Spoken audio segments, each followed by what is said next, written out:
Hi guys, இன்னைக்கு வந்து நான் பார்க்க போகிறேன்னா நம்ம கோவிலுக்கு தான் வந்திருக்கோம் அபிஷேகத்துக்கு. அதனால் நம்ம வந்து தேர் ரெடி பண்ணிகிட்ருக்காங்க சாயந்தரம் பால் குடத்துக்கு. இதோ பாருங்க, அழகாக இருக்குல்ல. இப்போ நம்ம போய் அம்மன் தொட்டில் பார்க்கலாம். அந்த தொட்டிலில் அம்மனை வச்சு ஆட்டுவாங்கங்க. பாருங்கள், அங்கேயே சுற்றி முற்றி கடை இருக்குது.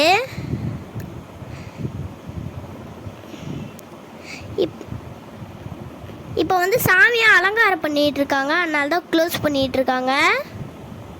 இப்போ நம்ம போய் கொஞ்ச நேரம் உக்காண்டலாம், அப்போ தான் நம்மளுக்கு ரெஸ்ட்லாம் இதுவாகும். பால் குடம் பாருங்கள், அழகாக இருக்குல்ல, மினுக்குதுல. இப்போ வந்து எங்கள் அண்ணா வந்துட்டாங்க, வாங்க போய் ஹாய் சொல்லலாம். ஹாய்ண்ணா. பாருங்க, இப்போ எங்கள் அண்ணாங்கெல்லாம் வந்துட்டாங்க. எனக்கு எங்கள் அண்ணாங்க வந்தாலே ஜாலி தான். ஹாய், சரி பாய். அடுத்ததான் பார்ட் 2ல